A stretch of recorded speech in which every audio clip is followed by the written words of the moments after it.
بسم اللہ الرحمن الرحیم۔ اب اس کی مشق کریں گے۔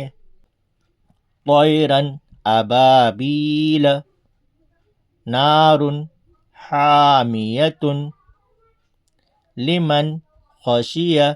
دیکھیں یہاں جو نون ساکین ہے اس کے بعد میں خا ہے، ادھر تنوین ہے، اس کے بعد میں یہ حمزہ ہے، زبر والا الف یعنی حمزہ ہے، یہ 6 حرفوں میں سے ہے۔ اسی طرح یہ تنوین کے بعد میں ہا ہے، اسی طرح نون ساکن کے بعد میں خا ہے۔ لمن خشیہ من غیرہ یومئذ علیہا منہ خطابا من عین آنیت۔ ہمارے جتنے بھی سبق پہلے ہو چکے ہیں ان کو خیال میں رکھتے ہوئے اس سبق کو پڑھنا ہے، اس لیے کہ اس میں جب بھی کوئی نیا سبق آتا ہے تو اس میں پچھلے جتنے بھی سبق ہو چکے ہیں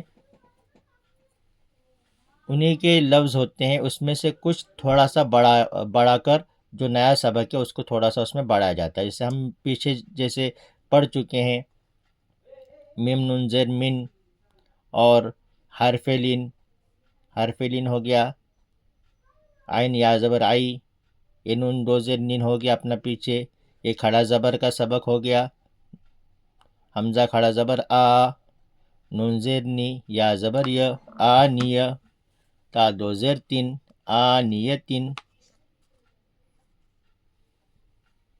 تو یہ ہمارے جتنے بھی سبق آتے ہیں، جتنے بھی ہمارے سبق ہوتے ہیں، یہ پچھلے سبق کے ساتھ میں تھوڑا سا جو نیا سبق ہے اس کو بڑھایا جاتا ہے۔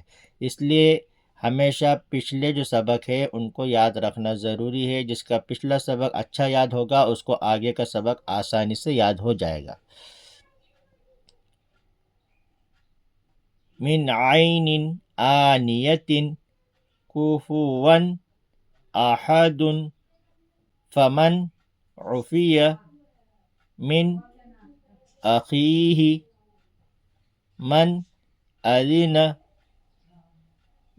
اذن کتاب حکیم عذاب غلیظ حاسد اذا حسد۔